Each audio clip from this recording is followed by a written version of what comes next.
I was never the type to believe in ghost stories. I grew up in a small town where the scariest thing that ever happened was an occasional power outage during a thunderstorm. But that night, October 14, 2017, I became a believer. I was 19, home for fall break, and my friends had the bright idea to explore the old Ridgeway Hospital, an abandoned place on the outskirts of town. It had been shut down for decades, mostly forgotten except for the occasional urban explorer or thrill seeker. We were just looking for a good scare, something to kill time on a Friday night. There were 5 of us: me, Jason, Eric, Emily, and Sarah. Jason was the one who suggested it. He always had a thing for abandoned places, claiming they had character. Emily and Sarah weren't as eager, but they didn't want to be left out. Eric, like me, was skeptical about anything paranormal, but he liked the idea of sneaking into a place we weren't supposed to be in. We parked a few blocks away and walked through overgrown weeds, the crunch of dead leaves beneath our feet breaking the silence of the night. The hospital stood in front of us like a blackened skeleton, windows shattered, the main entrance boarded up with rotting wood. But what caught our attention was a side door, ajar, as if it had been waiting for us. The air inside was stale, thick with dust and something else, something chemical. Maybe it was just mold, but it smelled wrong. Our footsteps echoed down the empty halls as we moved through the darkness, our phone flashlights casting long, jagged shadows on the cracked tiles. The deeper we went, the more unsettling it became. Old gurneys lined the hallways, rusted wheels frozen in time. Faded posters of medical diagrams still clung to the peeling walls.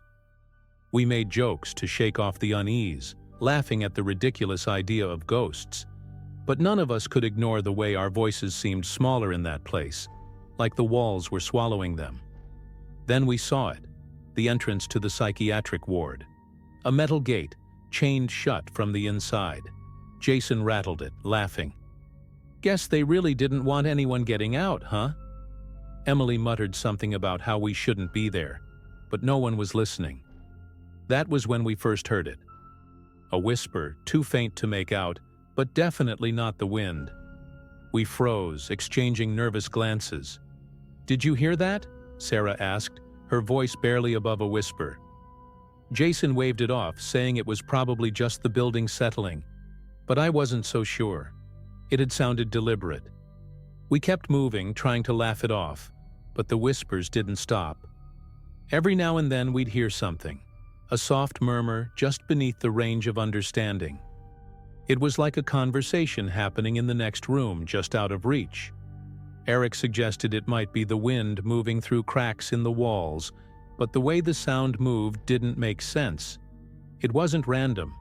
It was steady, deliberate, almost like it was following us. At one point, Sarah refused to go any further. "I don't like this," she whispered. "It feels wrong." Jason rolled his eyes, but even he seemed less sure now. We had reached a hallway that split into several rooms, doors half open, revealing rusted beds and scattered paperwork. That's when Emily took out her phone and started recording. "Might as well get something cool out of this," she said. We all followed suit, taking videos, shining our flashlights into the rooms.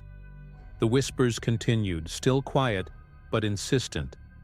Then, from one of the rooms ahead of us, we heard a distinct shuffle. We all froze.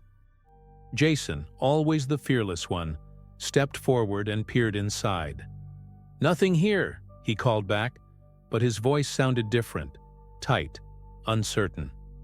He turned back toward us, but before he could say anything else, a loud clang echoed from somewhere deeper in the building.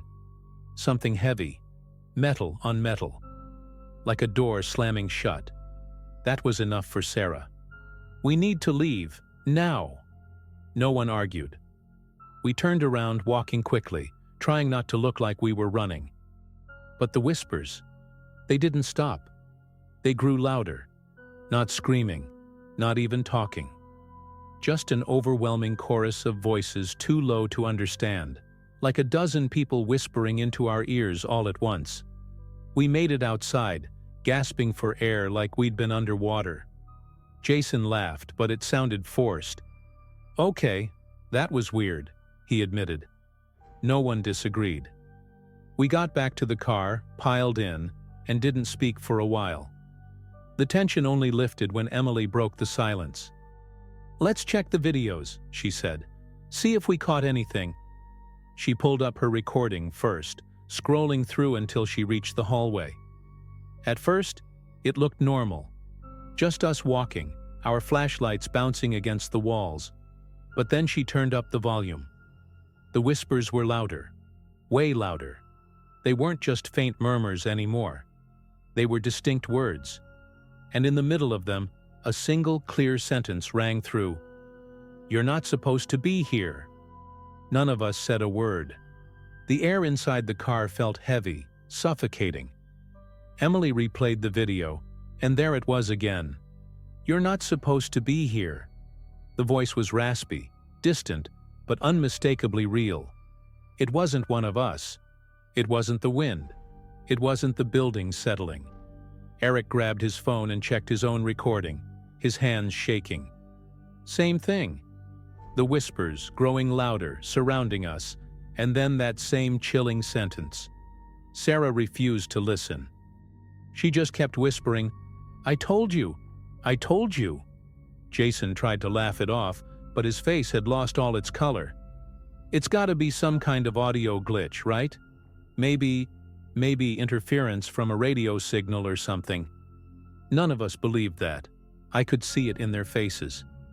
Emily was staring at her screen, her lips parted like she wanted to say something but couldn't. I leaned over to see what she was looking at. That's when I noticed it. At the very end of the recording, just before she stopped filming, her flashlight flickered across one of the open doors, and for a fraction of a second, something was standing there.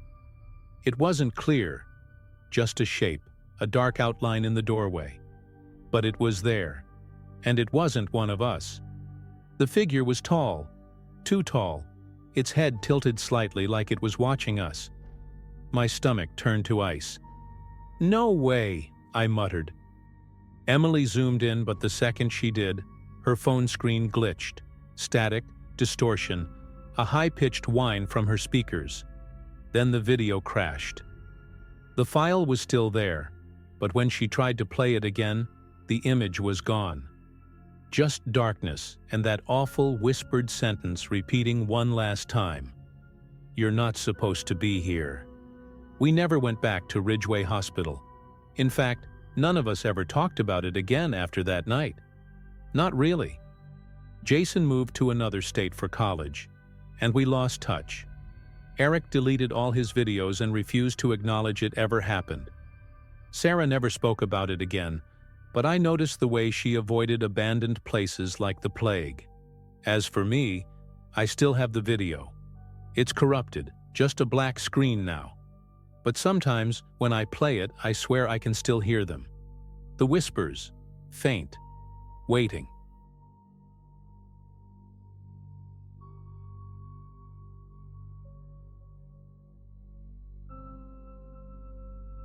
I was in my second year of college when I started getting into urban exploration. It wasn't anything extreme, just abandoned buildings, old tunnels, places that felt forgotten.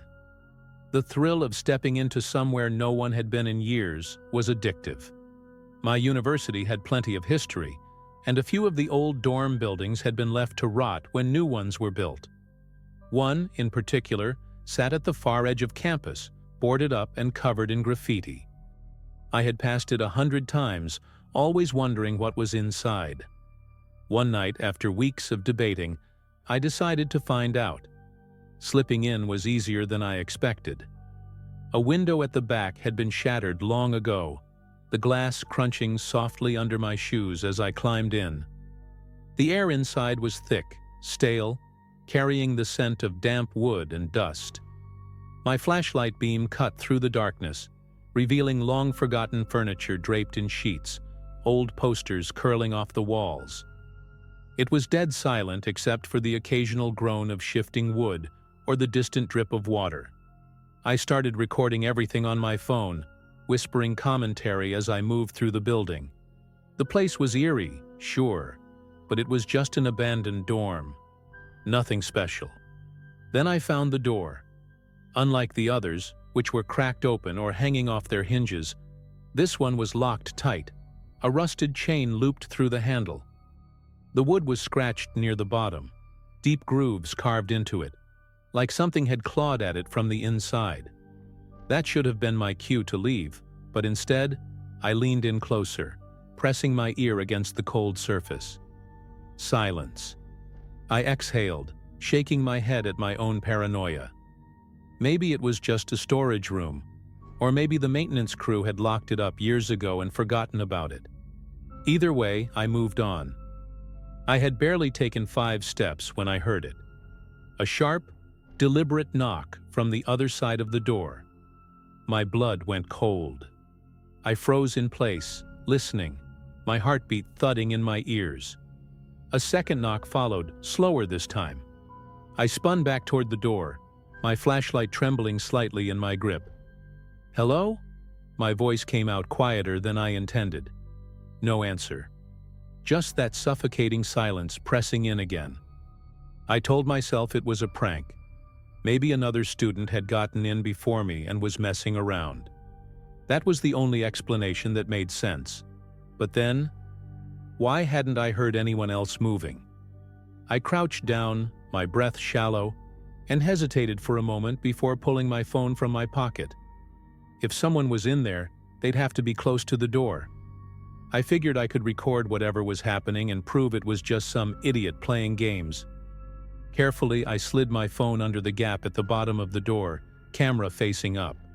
The screen showed nothing but pitch-black darkness. I hit record and waited, my pulse hammering in my ears. The hallway felt colder now, the weight of the silence heavier than before. I whispered, "All right, let's see who you are," more to reassure myself than anything else. I let the phone sit for a full minute before pulling it back. There was no sound, no movement, just stillness. My flashlight flickered as I picked up the phone, a quick burst of static crackling through the speaker before cutting off. I stared at the screen, 15 seconds of video, all darkness. Annoyed, I tapped play. The first few seconds were nothing. Then, near the end of the recording, the screen shifted. The darkness wasn't empty anymore. Something pressed up against the lens, faint, but there. A shape, almost human, but the proportions were wrong. Too tall, the face stretching past the edges of the screen. And the eyes, if that's what they were just empty pits, absorbing the light from my phone like they were swallowing it whole. I nearly dropped my phone. My stomach twisted as a wave of nausea rolled over me. It had to be a trick of the light, right? Some distortion? I rewound the video, watching it frame by frame, but the image didn't change. That thing was there. And worse, it had moved closer to the camera before the recording ended. My body screamed at me to run, but I couldn't tear my eyes away from the screen. Then, as if to confirm what I already knew, the softest sound broke the silence. A whisper, so faint I almost thought I imagined it. Right behind the door. I bolted. I didn't look back. I didn't stop running until I was out of that building, gasping for air under the glow of the streetlights. My hands were shaking as I checked my phone again, hoping I'd imagined everything. But the video was still there. And the last frame, the one where that thing pressed against the camera, looked clearer now. Too clear, because that wasn't just any face staring back at me. It was mine. I didn't sleep that night. Every time I closed my eyes, I saw that image burned into my mind. My own face, but warped, stretched, staring at me from the darkness. I tried to come up with a rational explanation. Maybe the camera glitched. Maybe some old mirror or reflective surface inside that room had distorted my reflection. But deep down, I knew that wasn't it. That face. It wasn't just mine. There was something off about it. something wrong. The longer I stared, the more I felt like I was looking at something that wasn't supposed to exist. The next morning, I went back to the building, not inside, just close enough to see it in the daylight. I stood there for a long time, watching the broken windows and the sagging frame, waiting for something to happen. But nothing did. No movement behind the glass, no sounds from inside. Just an empty, rotting structure. Still, I couldn't shake the feeling that I was being watched, that if I stepped too close, I'd hear that knock again. Or worse, I'd see that door open. I tried to move on. I deleted the video from my phone, told myself it was just some weird trick my brain had played on me. But some nights, when my dorm was quiet, I'd hear something. A faint knock against my closet door. The whisper of my own voice when I was completely alone. And once, just once, I woke up in the middle of the night to see my phone's camera recording on its own. The screen was pitch black, just like before. I didn't watch that video. I deleted it without pressing play. I don't go near abandoned buildings anymore. I don't even like walking past them. Because that night, in that locked room, something saw me. And I have this horrible sinking feeling that it didn't just stay there.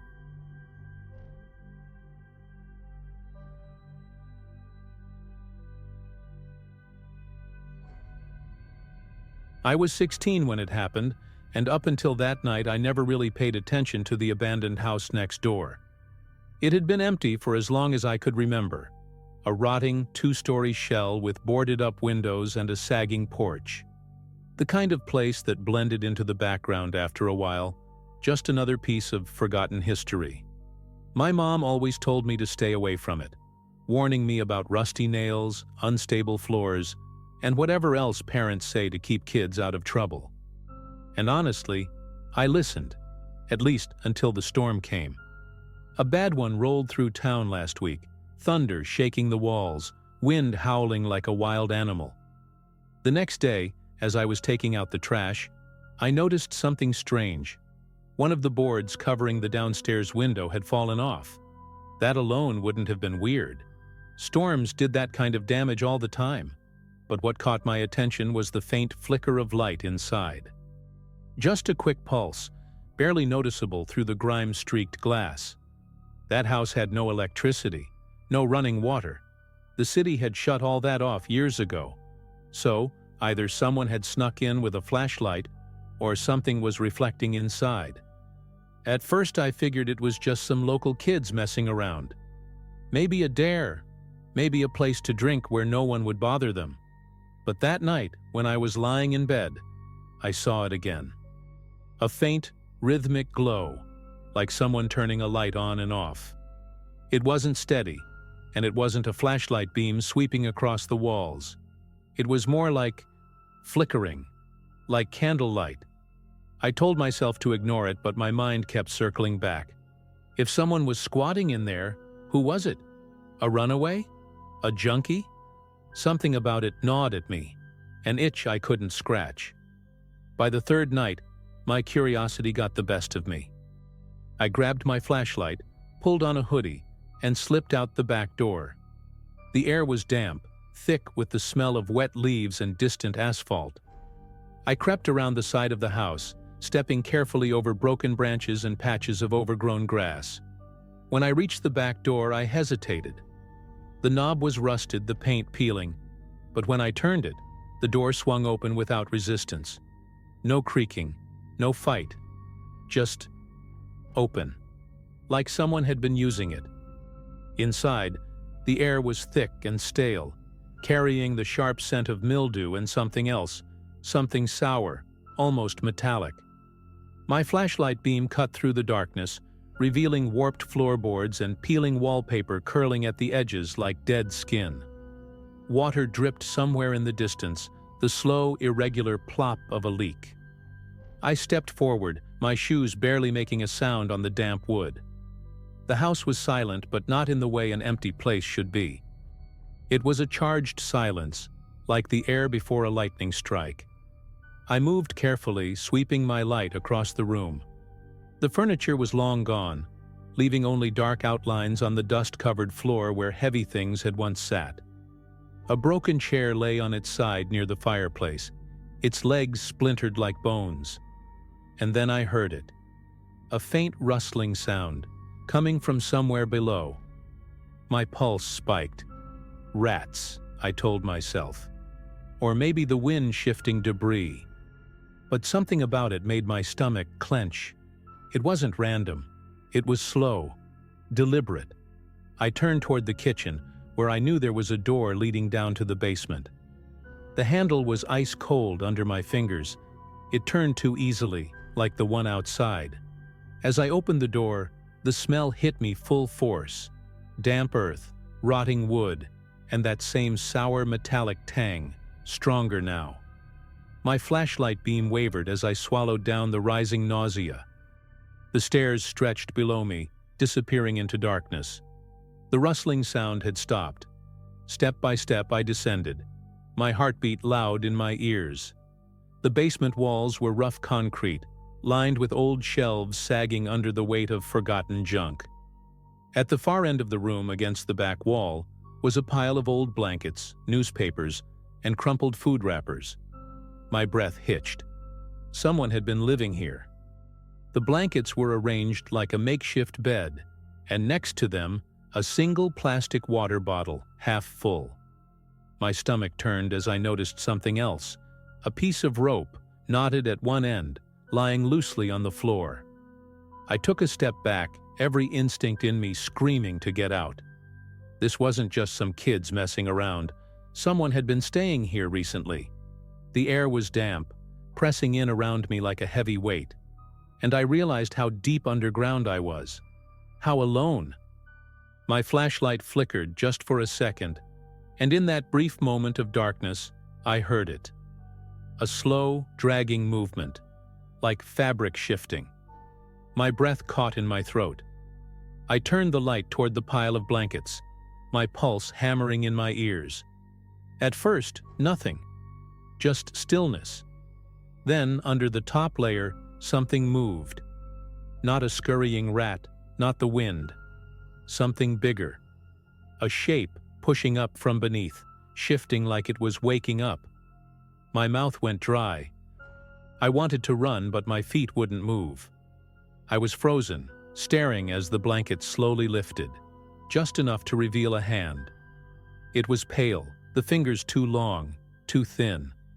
The nails were dirty, cracked, like they'd been clawing at something for a long time. My mind tried to make sense of it. Maybe a homeless person, maybe someone sick. But something was wrong. The way the fingers twitched, slow and unnatural. The way the air felt suddenly colder. I swallowed hard, forcing my body to take a step back, then another. The hand flexed, and then, so slowly it made my skin crawl, it reached toward me. I snapped out of it.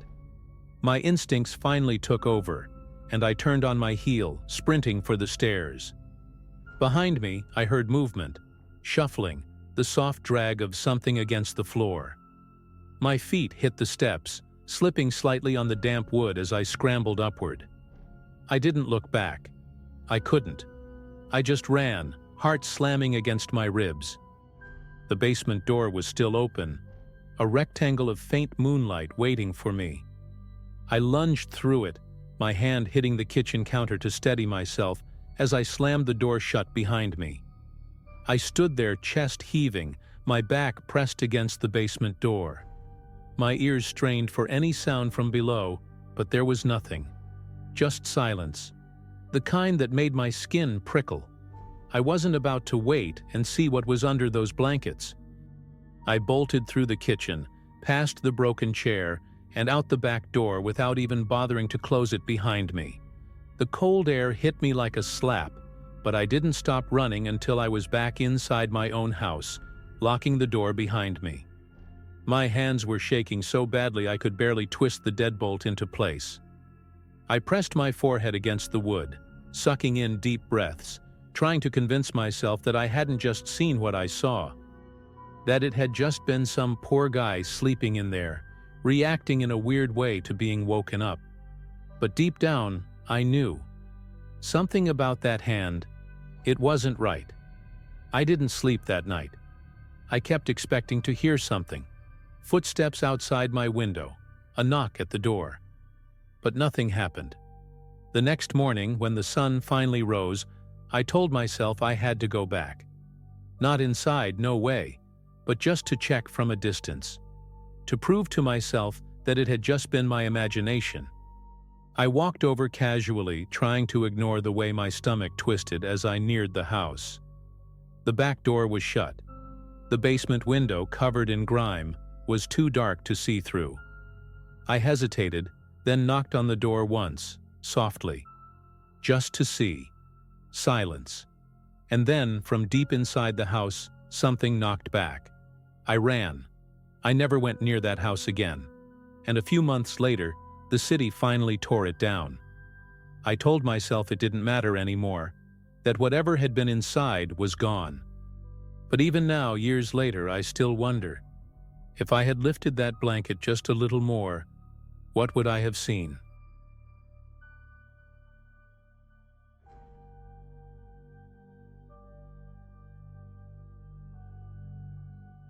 I took the job as a security guard because I needed something steady. Nothing exciting, nothing dangerous, just a paycheck. The site was an old office building on the outskirts of town, set to be demolished in a few months. My shifts were long and boring, just me walking the halls with a flashlight, making sure no squatters had broken in. The building itself was lifeless, just empty rooms and dust-covered desks that hadn't been used in years. It was eerie at times, but I told myself it was just my mind playing tricks on me. Most nights were the same. I'd do my rounds, check the doors, make sure no one was inside, then sit in the small security booth by the entrance and kill time on my phone. But that night was different. I was halfway through my shift, walking down the second-floor hallway when I heard it. The slow, deliberate sound of shuffling footsteps coming from the stairwell. My heart skipped. No one was supposed to be in the building but me. I stood still, listening, hoping I'd imagined it. But the sound came again, heavier this time, dragging against the concrete steps. I hesitated for a second before heading toward the stairwell, my flashlight cutting through the darkness. The air was heavy, stale, carrying the scent of mildew and something else I couldn't quite place. As I reached the landing between the first and second floors, I saw him. A man, curled up in the corner, his arms wrapped around his knees. He looked frail, too thin, his skin stretched tight over his face, his eyes sunken like he hadn't slept in weeks. His clothes were filthy, and he was barefoot despite the freezing cold. I swallowed hard and cleared my throat. "Sir, you can't be here," I said, keeping my voice firm but not unkind. He didn't respond. He didn't even look up. His chest rose and fell in shallow, uneven breaths. I stepped closer, tapping my radio. "I've got a homeless man in the stairwell," I said to my supervisor, trying to keep my voice steady. There was a long pause on the other end before he answered. "Where exactly?" he asked. His voice was tight, like he was bracing for something. "Second floor landing," I replied, glancing at the man again. "He's not responding. Should I call someone?" Another pause. Then, in a voice lower than before, my supervisor said, "Get out of the building, right now." A chill ran down my spine. "What? Why?" I asked, my pulse hammering in my ears. The man hadn't moved, hadn't reacted at all to my presence. My supervisor exhaled sharply on the other end of the radio, like he was debating whether to tell me something. "Just listen to me," he said. "Get out. Now." His voice had an edge to it, something I hadn't heard before. Fear. Real, palpable fear. I took a step back, suddenly hyper-aware of the silence pressing in around me. The stairwell felt colder than it should have. The air was thick, suffocating, like I had just walked into a place I wasn't supposed to be. But I hesitated. I wasn't the type to spook easily, and this guy, whoever he was, needed help. I took another cautious step toward him, lowering my flashlight. "Sir," I tried again, keeping my voice steady. "Do you need medical attention?" Still nothing. But then, just as I was about to reach for my radio again, I noticed something. His chest wasn't rising anymore. His breath, that slow, shallow rhythm I had seen just moments before, was gone. My stomach twisted. I took another step back, my flashlight trembling in my grip. "Sir?"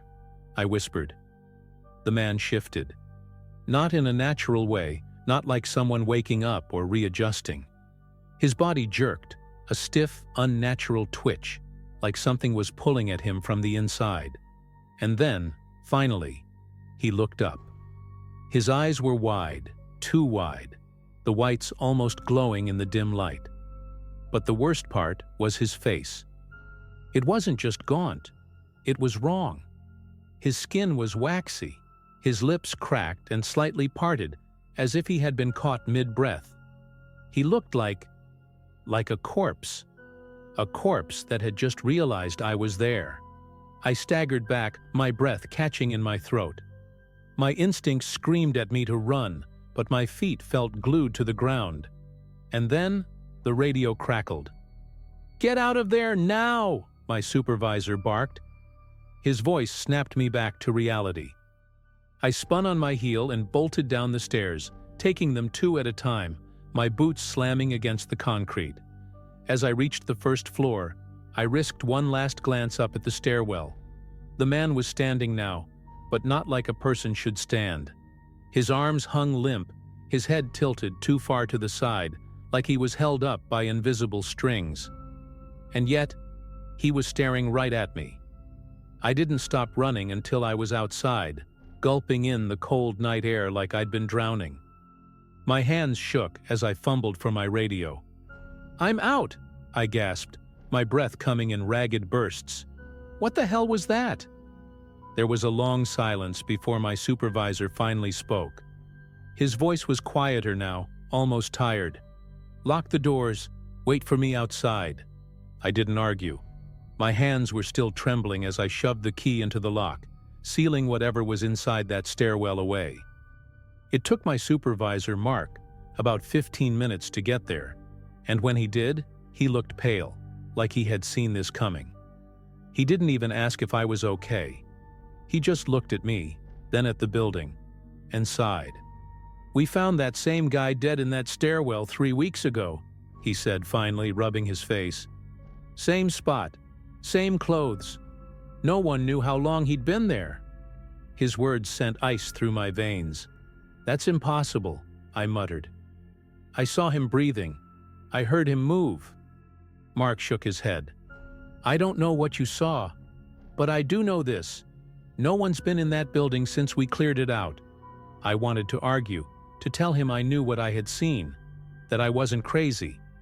But the look in his eyes stopped me. This wasn't the first time something like this had happened, was it? He had expected it. Maybe not tonight, maybe not to me, but eventually. "You're done with this site," he said firmly. "I'll get you reassigned." He turned toward the building one last time, exhaling like he was shaking off something heavy. No one should be in there anymore. I didn't sleep that night. Even after I got home, locked my doors, and double-checked every shadow in my apartment, I couldn't shake the feeling that something was still watching me. That if I turned too quickly, I'd see those wide, empty eyes staring back. I never set foot in that building again. It was demolished a few weeks later, just like planned. But sometimes I wonder, when the dust settled, when the rubble was cleared, was he still there?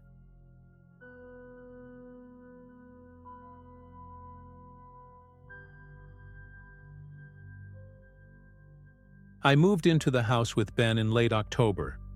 It was a rental, cheap, probably because the neighborhood was on the rougher side, just outside Detroit.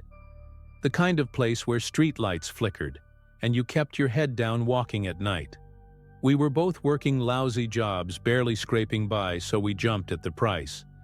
The house itself was fine, a little rundown but livable. Across the street, though, sat a different story. an abandoned house, rotting from the inside out. The windows were boarded up, the lawn was nothing but weeds, and the front door looked like it hadn't been opened in years. Still, it always felt like something was watching from inside. The first time I noticed movement, I was on the porch, smoking after a late shift. Ben was inside, passed out on the couch. Across the street, in the second-floor window of the abandoned house, the curtain shifted.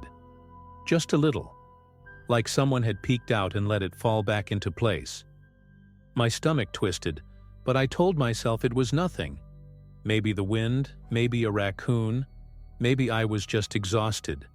But when I mentioned it to Ben the next morning, he just laughed. "Dude, that place is empty. You're seeing things."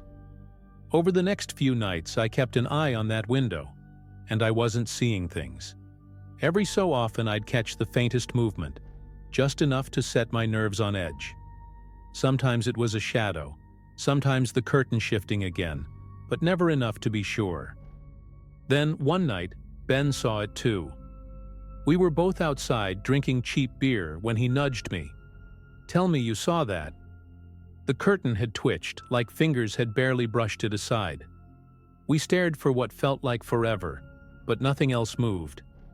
That was the first time I felt real fear, deep in my gut.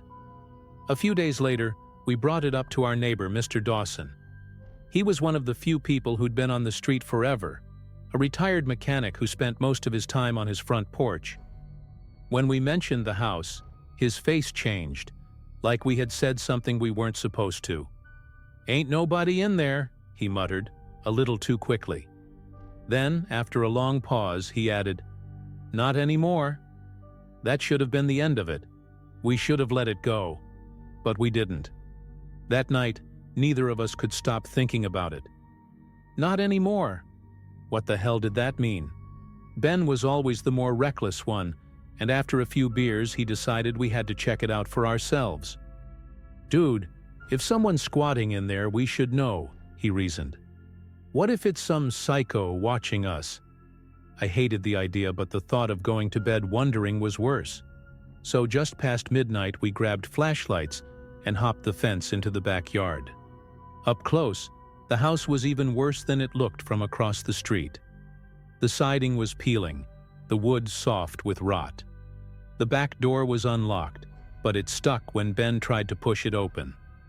When it finally gave way, it made the loudest, ugliest screech, like the house itself was warning us to stay out. Inside, the air was thick, stale, and filled with the scent of mold and something else. Something sour. We moved through the kitchen first. Broken cabinets, old water stains, dust coating everything. But then we noticed the footprints in the grime. Someone had been walking around in there. We followed them into the living room, where we found the first real sign that the house wasn't as empty as it seemed. In the corner, beneath a half-collapsed staircase, was a pile of blankets. Next to it, a single tin can and a plastic cup. Someone had been sleeping there, and recently. The footprints led further into the house, toward the stairs. That was when we heard it. A slow, deliberate creak from the second floor. A footstep. Then another. Ben and I froze. The air felt heavier, thicker, like the house itself was pressing in on us. Another step. It wasn't hurried. It was slow, deliberate, like whoever was upstairs knew we were there and wasn't in a rush to meet us. My heart pounded so hard I could hear it in my ears. I grabbed Ben's sleeve and mouthed, "We need to go." He nodded, and we turned toward the back door, moving as quietly as we could. We had barely made it past the kitchen when we heard something that stopped us cold. A voice. Low, raspy, just above a whisper. It came from the top of the stairs. "You shouldn't be here." I don't remember making it to the door. 1 second we were standing in that kitchen, and the next we were outside, sprinting across the backyard, vaulting the fence like our lives depended on it. Maybe they did. We didn't stop running until we reached our porch, gasping for air, hands shaking. We stood there staring at the abandoned house, waiting for something to happen, for someone to step out, to chase us, to prove we hadn't imagined it. But nothing did. The house just sat there, silent and rotting, like it always had. The next morning, Ben wanted to go back in the daylight, but I refused. I didn't care if it was some homeless guy or something worse. We called the cops instead, told them we thought someone was squatting there. They checked it out later that day, told us the place was empty, that there were no signs of anyone living there. No blankets, no footprints, no tin can. That was 2 years ago. The house is still there, still boarded up, still empty. I moved out a few months later. Ben stayed behind. We don't talk much anymore, but the last time I saw him, I asked if he'd ever gone back inside. He looked at me for a long time before shaking his head. "That house was empty," he said. "But we weren't alone."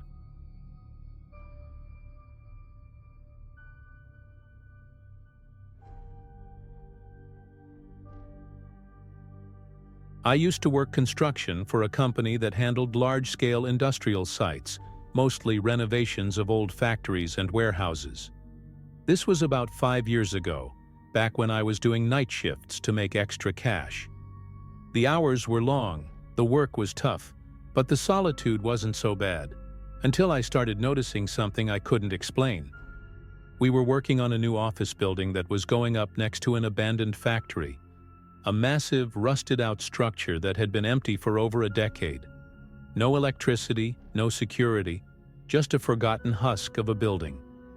Every night, I'd glance over at it, its broken windows staring back at me like hollow eyes. And then one night, I saw the light. It was faint at first, just a flickering glow coming from the top floor. I remember stopping mid-swing, my hammer resting against a metal beam as I squinted through the darkness. The factory had no power, I knew that for a fact. We had been briefed on it during orientation, warned about the unstable flooring and asbestos hazards inside. So, seeing a light up there didn't make sense. My first thought was that some kids had broken in, maybe messing around with flashlights. I told the security guard on duty, an older guy named Bill, and he radioed the main office while I kept watch. But by the time he walked over and shined his own light toward the building, the glow was gone. Just an empty, lifeless structure again. I almost brushed it off as my eyes playing tricks on me, but a few nights later, I saw it again. This time it wasn't just a flickering glow. It was moving, like someone was carrying a lantern through the building. I felt an uneasy weight settle in my stomach as I watched. It wasn't erratic, not like someone waving a flashlight. It moved steadily, almost deliberately, passing from window to window before disappearing behind a column of steel beams. Again, I told Bill, and this time, he actually went inside to check it out. I watched from a distance, my breath tight in my chest. He walked through the lower floors, his flashlight beam bouncing against the factory's walls, but he found nothing. No footprints in the dust, no signs of squatters, nothing. Just an empty building. It became a routine after that. Every few nights I'd see the light return, sometimes on the 3rd floor, sometimes on the 5th. The way it moved made my skin crawl. It didn't bob up and down like a person walking, it just glided. Slow, purposeful. I stopped telling Bill because I could tell he thought I was messing with him. So I kept it to myself, just watching, trying to make sense of it. And then one night, it did something I'll never forget. The light moved all the way up to the rooftop. I stood there gripping the railing of the scaffolding, watching as it reached the edge. And then, just as if someone had stepped forward into the abyss, it went out. The way the light just vanished sent a deep instinctual chill through me. I don't know how long I stood there staring at the empty rooftop, but my hands felt numb from gripping the railing so hard. It wasn't like the light had simply turned off. It was like it had fallen, like whatever was carrying it had stepped over the edge. I barely slept that morning when I got home. Every time I closed my eyes, I kept picturing that rooftop, the way the glow had lingered for just a second before winking out into the night. The next day at work, I casually brought it up with a couple of the guys during our break. I didn't say I thought it was anything supernatural. I just mentioned that I'd been seeing lights in the old factory at night. One of the older guys, Charlie, who had been in the business for decades, set his sandwich down and gave me a weird look. "That factory?" he said, tilting his head toward the skeletal structure looming next to our site. "You ever hear what happened there?" I shook my head, suddenly feeling an odd weight in my chest. Charlie leaned in, lowering his voice. "Years ago, when it was still running, a guy jumped from that rooftop. Some kind of accident, they said. But people who worked here at the time swore they saw him up there before it happened, pacing back and forth, carrying a work lamp, just like you described." I felt my stomach twist. I wanted to argue, to tell him he was messing with me, but the way he spoke, it wasn't for effect, it wasn't for a reaction. It was just a fact, something he had heard from people who had been there. My mind raced through all the times I had seen that light, the way it moved, the way it always ended up at the edge of the rooftop before disappearing. And the worst part? The last time I saw it, the way it went out. It wasn't just a light turning off. It was a fall. That night, I couldn't bring myself to look at the factory. I kept my head down, focusing on my work, but I felt it there, looming over me. I didn't want to see it again, didn't want to confirm what I already knew deep down. But some fears don't let you ignore them. At some point, my curiosity got the better of me. I turned, and there it was. A dim glow, right at the edge of the rooftop. But this time, it didn't move. It just stayed there, as if it was watching me. I don't know why, but I couldn't look away. My heart pounded in my chest as I watched the light hover there, unmoving. Every other time it had drifted, shifted, like someone was carrying it. But now it was fixed in place, like it was aware of me. A sickening feeling crept into my gut, an instinct screaming at me to turn around and pretend I never saw it. But before I could move, the light did. It didn't flicker. It didn't float. It dropped, straight down. My breath caught in my throat as I heard something, a faint, distant thud, barely audible over the sounds of the construction site. I don't know if I actually heard it or if my mind just filled in the blanks, but the moment the light vanished, I felt a wave of nausea roll over me. I don't remember finishing my shift that night. I must have gone through the motions, packed up my tools, walked to my car, but it all felt like a blur. My body moved on autopilot while my mind was trapped on that rooftop, on that light, on the thought that I had just watched something reenact its own death. The next morning, I woke up feeling like I hadn't slept at all. When I showed up for work, I was already dreading the night ahead. But that night, for the first time in weeks, the factory was dark. No light, no movement, just the empty, hollow windows staring back at me like they always had. I'd like to say that was the end of it, that the light never came back, that I moved on and forgot about it. But even now, years later, I still think about it. Sometimes, when I pass by old factories or warehouses, I catch myself glancing up at the windows, half expecting to see that glow again. I don't know what I saw, if it was just some trick of the eye, a reflection, or something else. But deep down, I have this terrible feeling that whatever it was, it saw me too. And sometimes, late at night, when I close my eyes, I still see it. That faint, flickering glow at the edge of the rooftop, waiting.